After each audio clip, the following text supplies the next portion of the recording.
Hello and welcome to this video guide. We're going to be discussing how to approach viewing a car, which can be a bit intimidating, especially if you're not particularly car savvy. So tip number one, bring along a mechanic if you know one, but if you don't, many garages offer this service for a small fee. Before you arrive at the viewing, it's also a good idea to do a bit of online research. This would include looking up the model and year, checking any particular issues that the car might have, and if you can get the registration plate number, very important to do a credit and car history check. In a private purchase, you have limited consumer rights, so in all instances, buyer beware. Location is an important factor to consider. Always view at a seller's home if possible, but if you must view in a public location, then be extra cautious and factor in your own security, especially if you've brought payment with you. It's best to view a car in broad daylight and in good weather. And no one likes standing out in the rain, so this can cause both the buyer and the seller to rush the whole process. If you must view at night, bring along a good torch or lamp so you can get a good look at everything. Okay, so next up, we're going to look at the exterior of the car. You should have a good walk around the car, having a look at it from every angle, inspecting the panels and how they fit together, and just the general state of the bodywork of the car. You're going to have a look at how the panels fit together. Is there a nice general symmetry? Is anything loose? Are the paint shades exactly the same or maybe a little bit different now that you look at it closely? Keep an eye out for any maybe kind of slight ripples in the bodywork. Anything that might give away crash damage repair, which you should definitely bring up with the owner if he hasn't already mentioned it. So the next thing to do is to have a look at the wheels. We're going to check the wheel arch for any rust, any crash repair. Also have a good look at your brake discs if you can see them clearly. Check them for any little hairline cracks or signs of scouring, which would indicate that the pads are going to need to be replaced, and then they should really be factored into your price negotiations. Check the tyre for any signs of balding or flat threads. A balding on one side of the tyre in particular may indicate a tracking issue, which can be an expensive repair. Another thing to check is, are the tyres actually matching in size and the correct size for the car? You can look up, once again when you're online, you can look up what comes fitted as standard on the car. It'll give you an idea as to whether things have been replaced. Very important to bear in mind. Moving around the front of the car, the more a car has been driven, the more it's going to be covered in these little dints and little flecks taken out of the paintwork. So it's a good indication of how much mileage is really on the car, despite what it might say on the dash. When you're looking at your headlights, you want them to be nice and clear, no mold, and not too many scratches again. You can take a good wide look at the car and then make sure that it's actually level on both sides. And if you're not sure, you can always just come over here and measure from the top of the tire or to the underneath of the wheel arch on both sides, and the measurements should be identical. Next, inspect the windows of the car for any telltale signs of replacement. Many windows carry the manufacturer's name and the year of manufacture. Check if all the windows carry the same marks, and if not, ask why. A replaced front windscreen may be evident by a newly installed tax disc holder or rear view mirror. Check the seal around the windscreen too. Bonded windscreens with sealant issues can be an expensive repair. A replaced window is not necessarily a bad indicator, but it should be explainable by the seller. So now I'll have a quick look in the boot. So first of all, what are your first impressions? Is it clean? Is there a smell of air freshener maybe covering a smell, an odor? Have a quick feel around for any signs of dampness in the carpet, which might indicate a leak in the seals. Also keep an eye out for some telltale signs of engine issues, which would, for example, a bottle of water, which would maybe show a radiator problem, or oil, which might indicate the car is going through oil quite quickly. And when you're happy with that inspection, go ahead and pull up the carpet to have a look at the wheel bay underneath. Remember, you can always have a look at the car's manual to find out what accessories were originally included with the car. For instance, if you're buying a car with alloys, make sure that it has the alloy lock nut. These are pretty expensive to replace. Check the spare wheel. Is it just a space saver wheel? Has it been used before, and does it look road safe? Next, check for a functioning jack, wheel nut wrench and any other tools that should be included according to the car's manual. Another handy tip is to take a look at the wheel bay, as any warping around the enclosure can often reveal evidence of a collision. It's very difficult to buff out damage on beveling like we have surrounding this badge here, so make sure whatever bevels you find around the door are nice and uniform. Also, run your finger along the seals to make sure that they're nice and even all the way around. A crash repair door often won't sit exactly right in its frame.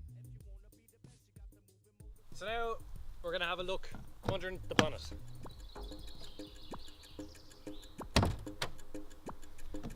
Now, this is a very important part of your inspection. Any problems under here are going to be very expensive. So don't be rushed. Don't let the seller rush you. Take your time and get a good idea of what state the engine is in. You should now check two important elements of the engine bay. The first is the timing belt. This is usually replaced at around 60,000 miles, but this can vary. Ask the owner for information as to whether this has been done. If the belt is easily viewable, ask yourself, does the belt look worn or new? Remember that some cars use timing chains and these do not need to be replaced as often, if at all. In the case of the GTI here, the timing chain is not readily viewable, so service history is key. Remember, issues with timing chains and belts are complex and best left to competent mechanics. In all instances, you should seek a second professional opinion before purchasing a car. Now, it is actually possible for the engine to be too clean. Sometimes the seller might steam clean to try to remove evidence of an oil leak or rust. So if it's absolutely sparkling, that may not necessarily be a good sign. So now we're going to have a look at the oil.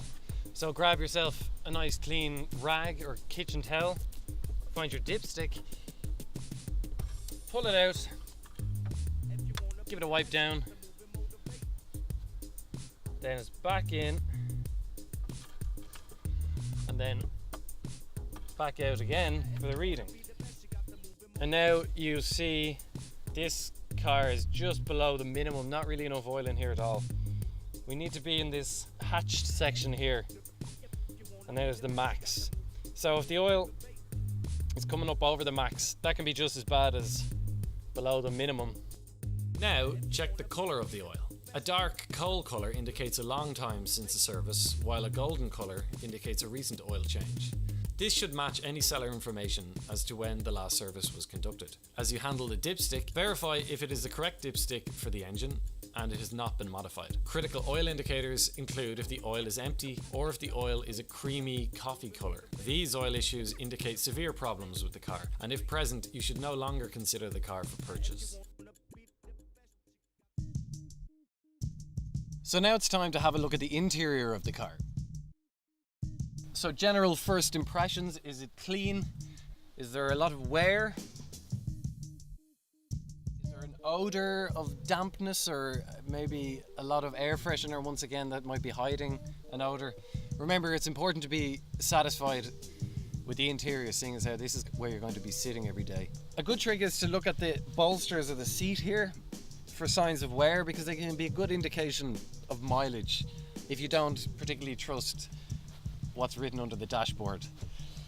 Also, make sure that it's easy to adjust your mirrors. Just ensure that they all work correctly, because that could be quite a pain to fix. Have a look at your seat belt. It should have no tears on it, and it should come out nice and free. And as another mileage indicator, higher mileage seat belts tend to get a bit laggy as they go back. So a nice low mileage car should have a nice fast retraction. You have to spend a little bit of time pretty much going through every electronic option you have in the car to check that they all work. So turn on your radio, check all the buttons are in working condition. This car is in nice condition, so they're all fine. So at higher mileages, the gear knob itself will actually begin to get worn smooth. But bear in mind that these are replaceable, so factor that in. Another indicator of higher mileage can be down here on the pedals where your heel sits.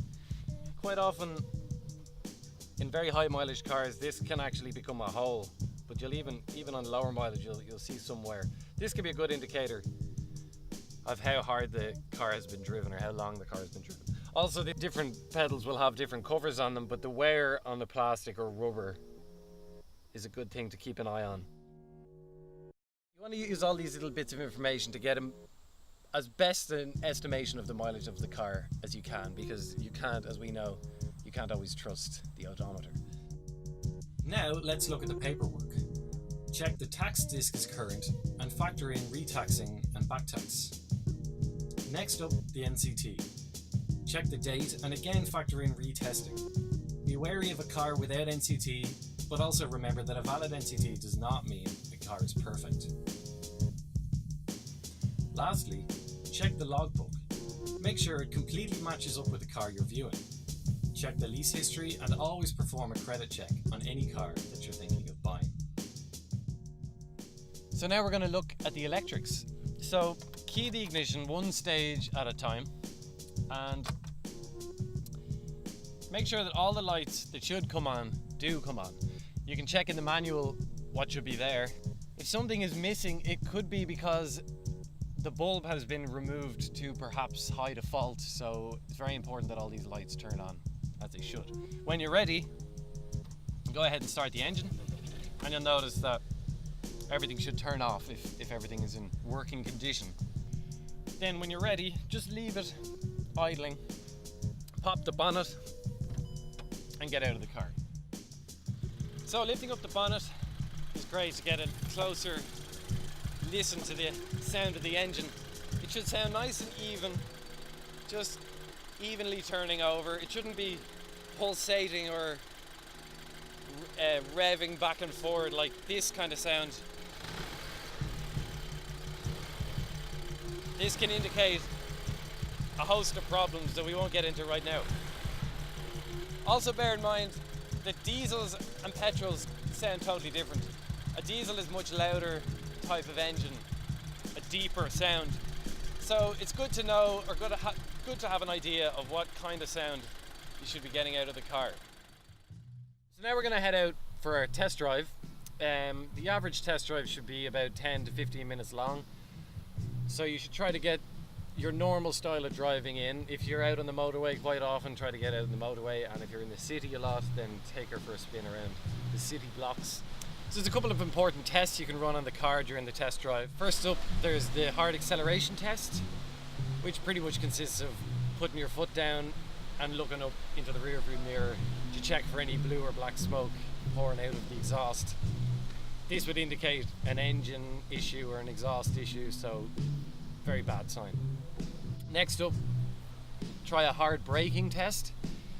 So under hard braking, the car should stay steady. There shouldn't be any excessive wobble, and it should not pull to one side. If it's pulling to one side, you've got to get that looked at as soon as possible.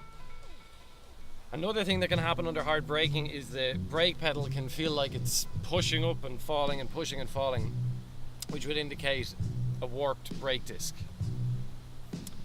And then you have the clutch, and the clutch often needs to be replaced, especially at high mileages. So first of all, ask the seller whether it's been done recently, and if not, it's still a good idea, or even if it has been done, it's still a good idea to run some clutch tests.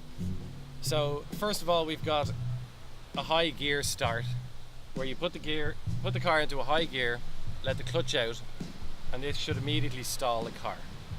If the clutch isn't tight enough, it will slip, and the car won't stall immediately. It will stay slipping, and you'll hear some squeaking sounds. Second clutch test starts with a rolling start, about 50 kilometers an hour, not very fast. Put it into the top gear, 5th or 6th, and put your foot down, and you should slowly gain speed and revs very smoothly.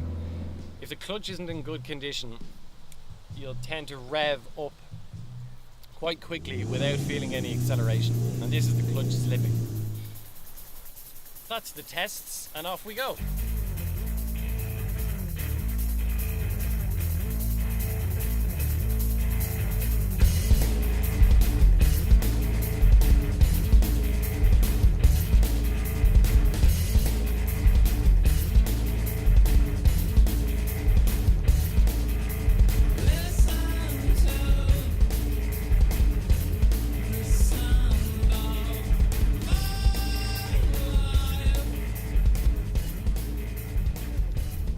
So when you're out and about, leave your windows open, take it nice and easy, keep your fans off and your radio off just so you can hear the sounds of the car. Then you want to accelerate gently through each band, trying to find any problem areas, wobbles or knocking sounds, and then also feel in the steering wheel for any wobble that might be due to a transmission issue.